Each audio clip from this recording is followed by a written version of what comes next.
Carlos Nelson with Cascade Media Group, and what's up, Kansas City? We have another guest on tonight's show from Safe Neighborhoods. Who do we have here? Bill Drummond. I'm an artist guy, and I live down on 42nd in Troost, actually 42nd in Forest. Talk to our audience a little bit about yourself and what your organization does. And when I say about yourself, like you telling me where you were educated and so forth. Let our audience know. Sure. My point that I come from is I'm a creative. I'm a glass artist, and worked all my life in living by my wits, living with creativity. And I realized that what is really important is to have a sense of joy in your life, a sense of completeness, and being able to find happiness in whatever form you can on your own and just be a complete person. So that's a creative attitude. Am I poor? Yes, I'm poor. Aren't we all? Do I have a broken down car? Yes, I have a broken down car. Do I have challenges? Yes, I have challenges. But the positive things in life way outnumber the negative things. You see the glass half full instead of half empty. Oh yeah. And there's another half full glass next to the first half full glass. Excellent. So given that our only real wealth is our friends, I've bonded with my neighbors. You've got to know your neighbors. You have to not just coexist with your neighbors and make sure they have a parking space. You have to help your neighbors. Well, that's lost now. You know, I had that conversation just yesterday with some individuals about the neighborhood I lived in, Sheridan Estates. That was like one of the first all-black neighborhoods. And in '78, we knew everybody. We used to have Pekino parties in different people's house, or Monopoly parties, and everybody. But we still have Girl Scouts and Boy Scouts and all of that. But they had all of that right there in the neighborhood. And you knew everybody in the neighborhood. And if you was a child, you knew you better behave yourself because your neighbors would, you know. Yeah, mom, mother, you didn't have one mother, you had multiple mothers. Tell me again. So, and I shared that in my youth. And where I'm going with my social orientation is that if you don't live in a society that has respect and love expressed and sharing the responsibility, then you already... That village narrative. Yeah, the village narrative. Then you're already defeated. Because if we live in isolation, and in particularly in a stranger society, that's a real thing. Go to some cities in the Southwest right now, in New Mexico or Arizona or California, and you will find people that don't know their neighbors. And in some situations, unfortunately, they don't want to know their neighbors. And that's the setup. That is when you get your crime. That's when you get your dysfunction, your loneliness, your suicide.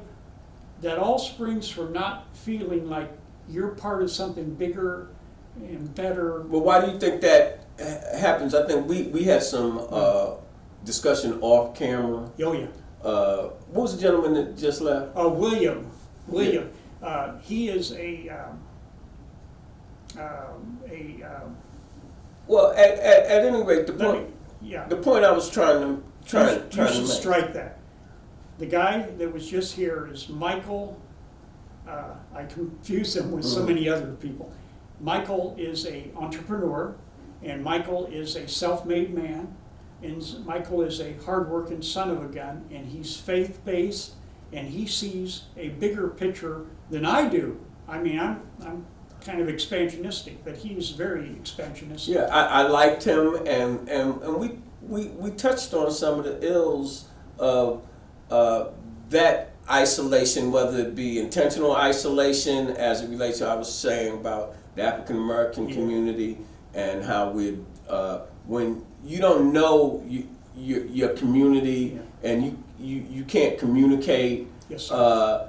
That is a problem in itself. It's a longer story than our life, than our little short span. It's so much of a bigger, larger perspective. And you know, I talked about things that come in our community come through a filter. And when you don't know your neighbors and you don't know your neighborhood, you're blind. You're blind and you're disabled. You're impaired. You're behind the eight ball. Every cliche that applies, you are that. Now, that's why you're going to have Michael come back and talk to you. Right. And he can relate it in a greater scope than I can. So with your organization, tell our audience, cutting through the chase, exactly what you do and what the organization is about. We are a support system for neighborhood safety. Right now, every neighborhood has challenges. And in every neighborhood and in multiple neighborhoods, you have groups, people of goodwill that are doing the right thing and are doing sometimes innovative things and sometimes traditional things to preserve public safety, public health, conservation, all the good stuff. There are groups doing this work. No one has enough money. No one has enough support to do what they are doing. And so there's a fall down point between where groups or individuals who are doing the right thing, we're all struggling. We're struggling for a diminished amount of resources. And why do you think that is? Let's Yeah. start in on the problem Okay. and what are some of the solutions real quick. Well, Not real quick, but you Yeah. know what I'm saying. You have an engineer's mind, and I appreciate that. The problem is set base of resources. Even if we're talking about millions of dollars given out in a city, you fractionalize that down to everybody who's doing a good project, and you don't have $1 million anymore. You have hundreds of dollars. And on a yearly cycle, scrambling for small resources, first off, you waste a lot of time scrambling for resources. Trying to find them Yeah. and then applying for them Oh, and my then gosh. don't get them. Oh yeah, it's a whole dog and pony show. I believe all of that stuff. Yeah. I have all these conversations daily. Because at one time I used to have a large construction company. Mhm. What I've seen out of life, most things are just fixed.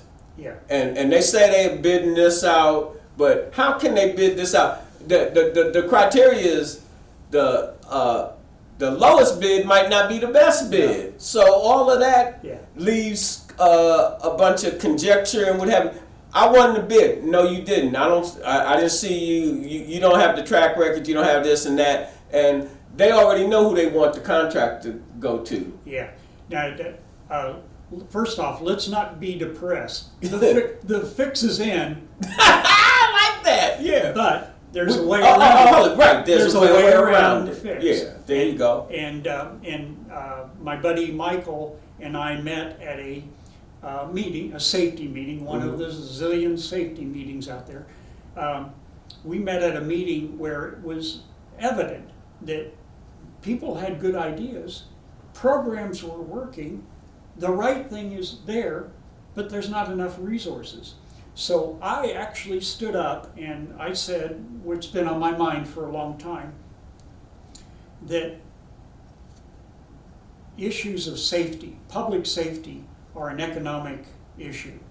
If we talk about a neighborhood that's not safe, then what business wants to operate in an unsafe neighborhood? And if we're talking about an unsafe area, why are landlords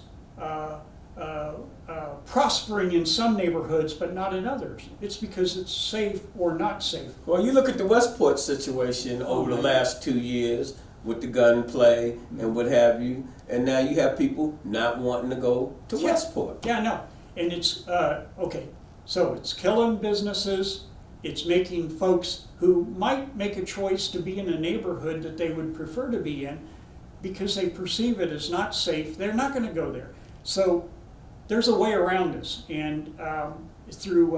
when I first met you at the... it was It was a church meeting about violence in the neighborhood down at 18th and Yeah, Vine. and it was about the new baseball thing going there. But you said that there was an organization that put teeth into some type of what was that? Yeah. Okay, thank you.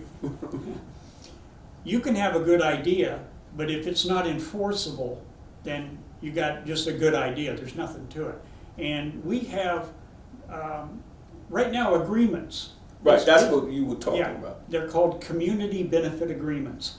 And it's a brilliant idea. It's that in a development or when there's an activity of economic importance, some of those activities are set aside for community benefit. So it's a contract between a developer and the community that benefits will be guaranteed. Trouble is developers know this game more than anybody else. You make promises. Oh, we're going to do this for you. And didn't we just get finished talking about them promises on camera? Yes. I had Crosby Kemper on the show about 6 months ago, and it was about a half an hour interview, and we talked about, I was like, what is the responsibility of the downtown council and their leadership? And we talked about the tip tax and all these things, and it wasn't me. Crosby was saying, yeah, you go to any of these construction sites, look at the license plates. The people don't look like your community, and they're not from your community, and they're, again, as I said in the first program, you have these people come into your community, suck the lifeblood out, and your neighborhoods can't be safe. No, you're right. So because it's economics, and he realizes this and has realized this from 2009.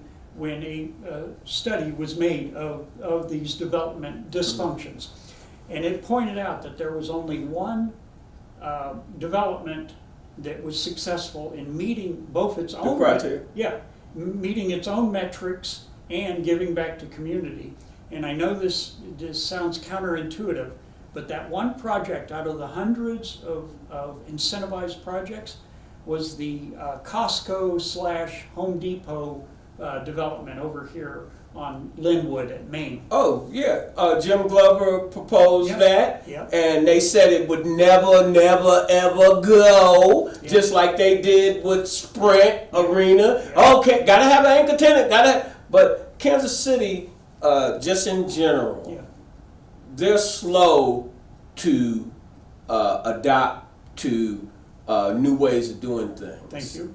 And I think that being conservative is one thing, but change, as Quincy Jones would say, everything must change.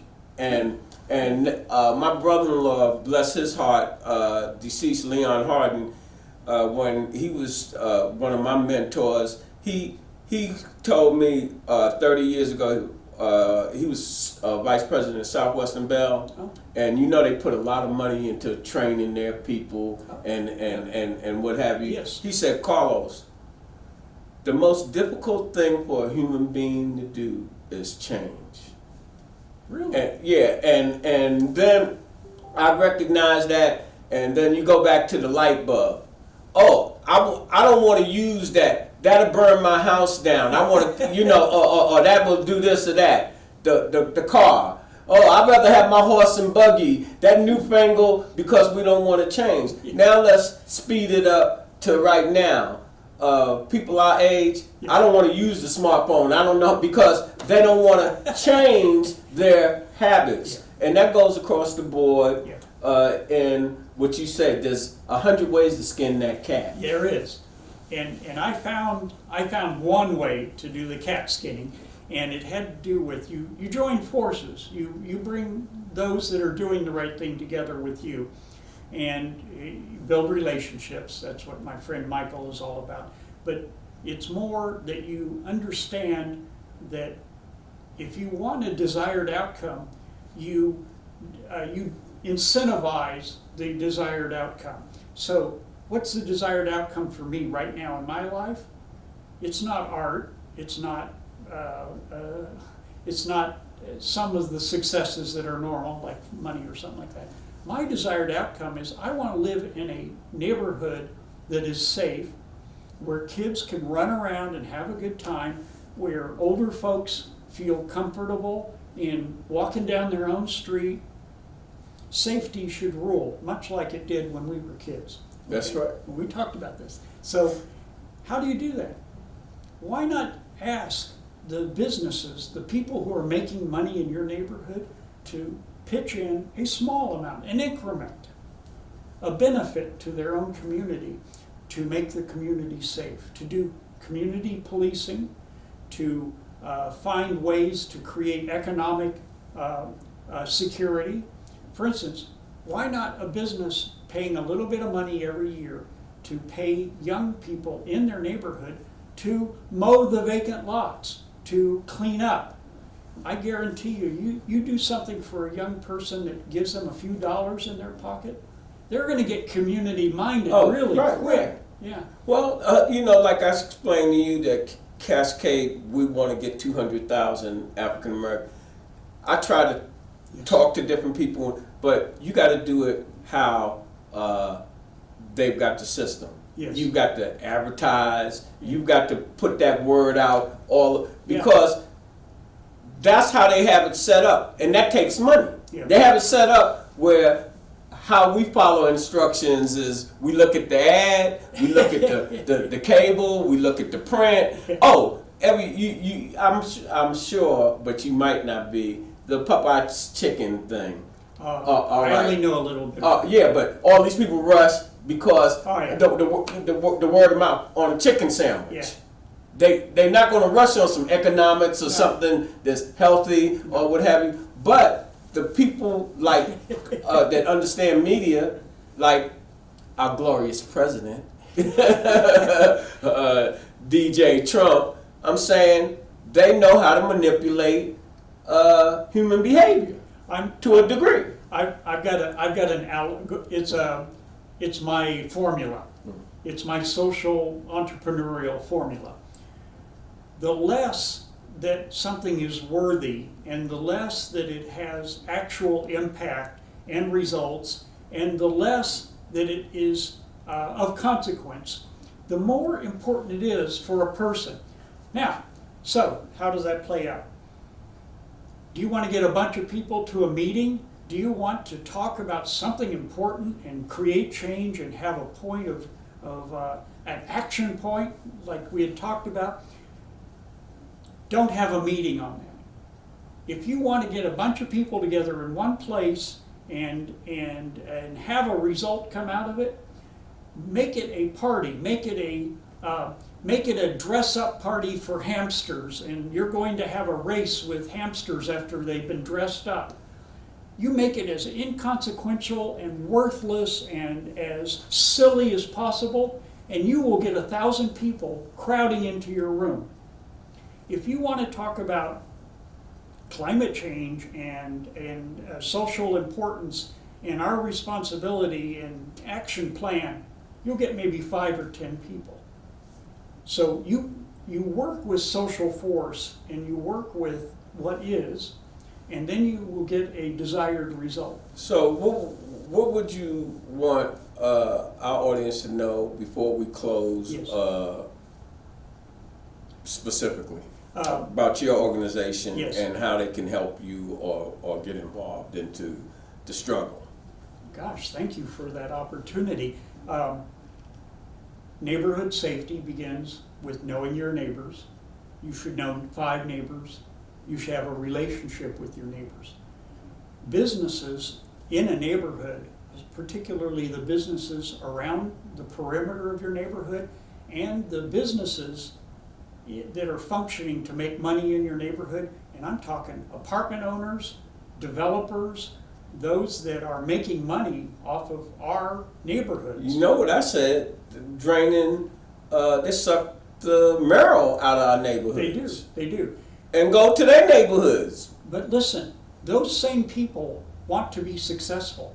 If we can help them succeed by making the neighborhood better and more successful for ourselves, then we've got a we've got We an can get a economic- partner. We can get a partnership going. Yeah. That can get some traction. Yeah. We just need, as from the South, we need a little water to prime the pump. We need a little king's currency from them. Yeah. To make some of these things happen. Yes. Now, and I'll be specific because the generalities are fabulous, but let's go back to the hamster race thing, okay? The way you do that is you make a wheel that keeps turning. And so if every business or economic activity in a neighborhood can supply a small amount on a yearly basis, you aggregate that and you have a fund for your neighborhood safety. So my group, which is called Safe Neighborhoods Are Good for Business, if you just aggregate small amounts of money, and you can do that by asking a business to basically join their own neighborhood association. That's a community benefit agreement. That is a contract for that business on a yearly basis to support the neighborhood.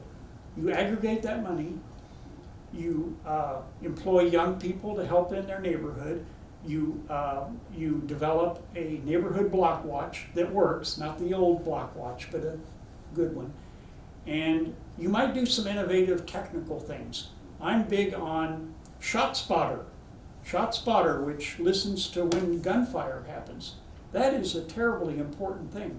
Why not support that through neighborhoods working on their own community policing? Is that a short enough description?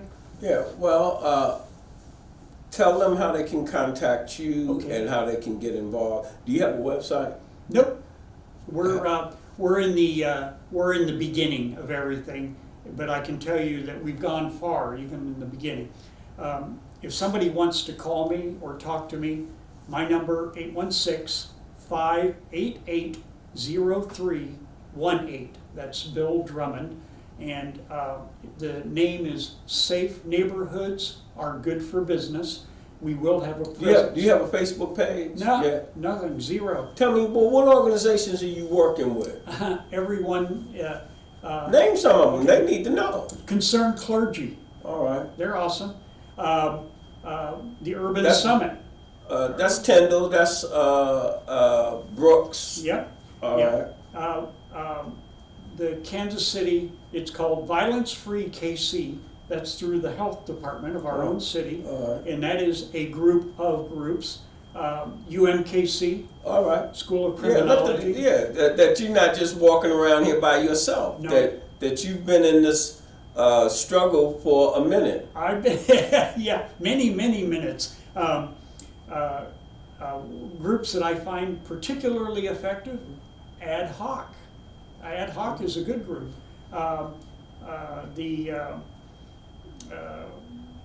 The programs that promote block watches, Kansas City Neighborhood Alliance, South Neighborhood Alliance, the Truce Corridor Over Safety there with John Committee. Sharp and them. All right. Yeah. All right. There are so many groups doing this, but I'm saying everybody's struggling for the same resources. We got to turn this storyline around. No, the only way to me that I see turning all this around, Yeah. you have to hit the businesses up. That's Yeah. what because you look at South Kansas City. All right, so Sharp is a major player Yes. out there. All right, Yes, but yes.